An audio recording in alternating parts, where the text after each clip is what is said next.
रितु जी वृंदावन से। महर्षि आपके चरण कमलों में कोटि कोटि प्रणाम। गुरुजी अहंकार हमेशा गिराता रहता है। गुरुजी ये अहंकार कृपा से हटेगा या प्रयास करने से हटेगा? थोड़ा सत्संग सुनिए तो पता चलने लगेगा। अहंकार की क्या सत्ता है? आपने क्या माना है अहंकार को? तो हम समझे तो आपको कहाँ पकड़ आई है। अपने में श्रेष्ठता की भाव आती है। ये तो बहुत छोटी वृत्ति है अहंकार की। आप अपने को स्त्री मान रहे ना, ये भी देहाभिमान है। मूल है भगवान के भाव को छोड़कर देह भाव में आ जाना। ये सब अपराधों का मूल है। इसी से सारे पाप होते हैं, इसी से सारे दुर्गुण होते हैं। मैं स्त्री हूँ, मैं पुरुष हूँ, इसे कहते हैं देहाभिमान। मुझे ये भोग चाहिए, मुझे संपत्ति चाहिए, मुझे आभूषण चाहिए, मुझे पद चाहिए, ये सब देहाभिमान की मांग है। शुद्ध अध्यात्म की चर्चा है ये सब देहाभिमान की मांग है। अपने में गुण का दर्शन, दूसरों में दोषों का दर्शन, अपनी प्रशंसा, दूसरे की निंदा, ये सब अभिमान के लक्षण हैं। ये सब प्रकार का अभिमान यदि हम भगवत प्रेमी महात्माओं के वचन सुने और उनके अनुसार उपासना करें तो दूर हो जाएगा। सेवक जी महाराज कहते हैं, तिनकी संगति रहत जाति कुल मद सब नंसय। मद माने होता है अहंकार। सब मद नष्ट हो जाएंगे। विद्या का, रूप का, कुल का, महत्व का, शरीर का, धन का, यौवन, एक ढेर सारा अभिमान ही अभिमान तो भरा है। मैं अच्छा गा लेता हूँ, मैं अच्छा, मैं इनमें बहुत ढेर सारा इसका कार्य है। गोस्वामी तुलसीदास जी ने लिखा है, संस्कृति मूल शूल प्रदनाना सकल शोक दायक अभिमाना। ये संस्कृति का मूल है। जो आवागमन जन्म मरण चक्र है ना, तो जैसे हम ट्रैक्टर की टाली फंसाते हैं ना, उसमें तो वो फंसाने का होता है। तो हमारे जन्म मरण को फंसाने वाला, जो चक्र को फंसाने वाला है, वो अहंकार है। संस्कृति मूल और शूल प्रदनाना, सकल प्रकार के कष्ट और दोष ये इसी अभिमान रूपी घर में रहते हैं। ये भगवान जब दूर करने का कृपा प्रसाद करते हैं तो संतों का संग मिलता है। जैसे हम अपने को बहुत ऊंचा समझे, लेकिन जब पहाड़ के समीप जाएं तो हमें पता चल जाएगा कि हमारी ऊंचाई कुछ है ही नहीं। तो संत जन पहाड़ हैं भजन के, सद्गुणों के पहाड़ हैं, दिव्य भागवती की स्थिति है।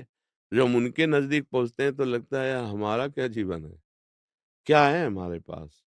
अपने आप अहंकार चूर होने लगता है। देखो ना, पहली सीढ़ी ऐसे शुरू हो जाती कि नहीं।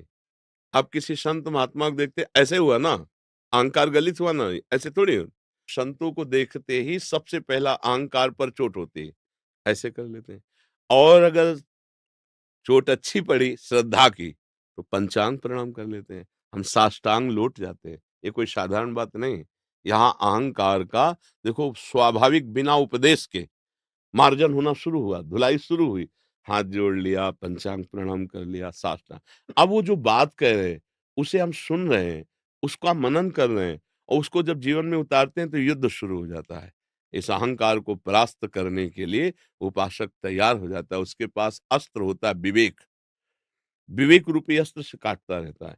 अगर हम इतना भजन करते हैं तो क्या, वो तो रात दिन करते हैं। अगर हम इतना व्रत करते हैं तो क्या, वो तो बहुत कठिन तप कर रहे हैं। वो तो पूरे जीवन से ब्रह्मचर्य हैं। वो तो हमारा सारा अहंकार नष्ट होता चला जाता है। उनके संग से, भगवत प्रेमी महात्माओं के संग से अहंकार का नाश हो जाता है। बिना गुरु कृपा के अहंकार नष्ट नहीं होता, क्योंकि हम जो भी क्रिया करेंगे उसमें बढ़ जाएगा। हम इतने दिन से ये नहीं किया, वो तो अब वो पुष्ट हो रहा है। यद्यपि क्रियाएं अच्छी हैं, लेकिन अहंकार पुष्ट हो रहा है। भगवत प्राप्ति होने में बड़ी बाधा है। और जब गुरुजन कहते हैं आपको ऐसे करना है, तब लगता है कि हम थोड़ी कर रहे हैं। वो तो आदेश है, कर्तव्य का पालन कराने की वो सामर्थ्य दे रहे हैं और वो आदेश कर रहे हैं। नहीं, मेरे द्वारा कुछ नहीं, मेरे गुरु कृपा से हो रहा है, मेरे प्रभु से हो रहा है, मेरी श्री जी से हो रहा है। अहंकार बदलता चला गया। जब अहंकार प्रभु के दासत्व से युक्त हो जाता है तभी नष्ट हो जाता है। अहंकार का परिचय प्राप्त करने के लिए अपने में जब गुण दिखाई दे और दूसरों में दोष दिखाई दे तो जान लेना रोग बहुत बढ़ रहा है। और जब दूसरे में ऐसे करने की भावना हो कि हमसे तो बहुत अच्छे हैं। अगर हमारे हृदय की कोई बात जान जाए तो हमारी निंदा हो जाए। हर समय मन क्या-क्या सोचता रहता है। आप देखो, ये तो कृपा मनाओ कि भगवान ने अभी किसी वैज्ञानिक को इतनी सामर्थ्य नहीं दी कि मन का अल्ट्रासाउंड कर ले। आज तक कोई मशीन नहीं बनी। मन की बनी है क्या मशीन? कि ऐसे लगा दिया और पूरा चित्र दिखाई दे रहा है, मन जो-जो सोच रहा है। अगर वो बन जाए ना तो अपने लोगों की धुल जाए सबकी, नहीं धुल जाए? क्या-क्या सोचता रहता है मन। और हम अपने को अभिमान करें कि हम गुणी, हम संयमी, हम ये, और मन क्या-क्या कह रहा है। तो जब साधक अपने मन को देखता है, तो वो दैन्य हो जाता है। कितना गंदा मन है, मेरा मन कितना गंदा है। देखो मैं इस वेश में हूँ, देखो मैं नाम जप करता हूँ, या देखो मैं भगत हूँ, संतों का संग, फिर भी कितनी गंदी बात सोचता है। तो वो सोचने मात्र से, क्योंकि वो भक्त है ना, तो जरा-सा भी उसके अंदर स्फुरण हुआ, कोई पहाड़ जैसा उसको दिखाई देता है। जैसे देखो सूरदास जी महाराज के ना, मोशम कौन कुटिल खल कामी, जिन मुको तन दियो ताको न भजन कियो, ऐसो नोन हरामी। निराभिमानी जन क्या देखते? अपने लिए। जरा-सी बात मन में स्फुरण हुई, असह्य हो गई। मैं भगवान का भक्त हूँ, कितनी गंदी बात सोच लूँ। अच्छा, गंदा हृदय तो पहाड़ जैसे पाप करने पर भी उसे कुछ समझ में नहीं आता। पवित्र हृदय, जरा सी सोच हुई कि हाय हाय मच जाता है, ये क्यों बात आ गई, क्यों बात आ गई। तो हमारा जो अहंकार अभी है, उसकी पहचान है कि दूसरों में लघुता देखना, अपने में श्रेष्ठता देखना। किसी भी को भी लेकर, रूप को लेकर, गुण को लेकर, विद्वता को देकर, भजन को देखकर, ज्ञान, किसी को भी लेकर, ये सब अहंकार के लक्षण है। तो हम संतों का संग सुने और भगवान से प्रार्थना करें कि हमारी बुद्धि इतनी पवित्र हो जाए कि हमारे हृदय में अहंकार न रह जाए। तो कृपा निधान भगवान ऐसे विधान बना देते हैं जिससे हमारा अहंकार नष्ट हो जाता है। अहंकार नष्ट हुआ कि भगवत प्राप्ति पक्की। यही अहंकार भगवत प्राप्ति नहीं होने देता। अगर भगवान गुरुदेव की कृपा हो जाए तो बहुत जल्दी अहंकार नष्ट हो जाता है, दैन्यता आ जाती है। यही दरबार दीन को आदर रीति सदा चली आई। जे दीन प्यारे वेद पुकारे द्रवहु सुश्री भगवाना। अगर दैन्यता ने अहंकार है तो एक बार महाप्रभु चैतन्य देव जी कीर्तन कर रहे थे, त्रिभुवन में यश उनका फैला हुआ था, है, रहेगा, भगवान है साक्षात। तो एक संत भगवान भारत की नदियों की परिक्रमा किए थे और वो दूध ही केवल लेते थे। तो उनको मन में आया कि जब मैं जाऊंगा कीर्तन में तो महाप्रभु चैतन्य देव दौड़कर हमको गले से लगाएंगे, क्योंकि मैं भारत की समस्त नदियों की परिक्रमा की और जीवन में दूध के सिवा कुछ लिया नहीं। तो एक अभिमान था ना अंदर का, वो बहुत बढ़िया मीठा अभिमान होता है जिसको संभाल के रखा जाता है, उसी से सुख मिलता है। जो पार्थिव सुख है उसी से होता है, अभिमान नहीं हो तो सच्चिदानंद सुख मिलने लगेगा। अब वो जे ही कीर्तन में गए तो महाप्रभु रुक गए और कहा, कौन बहिर्मुख पुरुष आ गया जिसके आने से हमारे कीर्तन का भाव सूखने लगा। कोई संत जी आए थे, बोले हटाओ इनको।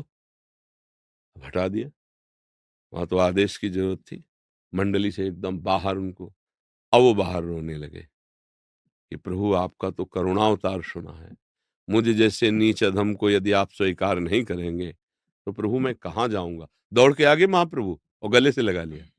समझ पाए, जब वो अपने गुणों का अभिमान लेकर आए थे कि मैं तीर्थों का अवगाहन करने वाला और केवल दूध पीने वाला, तो हटा दिए गए। और जब ये भाषा निकली कि मुझ जैसे दीनहीन अधम को अगर आप जैसे महापुरुष स्वीकार नहीं करेंगे तो हम कहाँ जाएंगे, तो दौड़ के आके महाप्रभु गले लगा लिए। ये है भगवत मार्ग जो है, ये हमारे अंदर दैन्यता हो। ये दैन्यता तभी आती है जब महापुरुषों की कृपा हो जाए। देखो महाप्रभु की कृपा हुई तो अहंकार चूर हो गया और दैन्यता आ गई। नहीं वो लिए अहंकार डोल रहे थे, मैं तीर्थों का अवगाहन करने वाला, मैं तो केवल दूध पीने वाला, ऐसा। अब वो जिधर किसी को अन्न खाते देखते होंगे किसी महात्मा को, तो उसके प्रति बुद्धि हो जाएगी।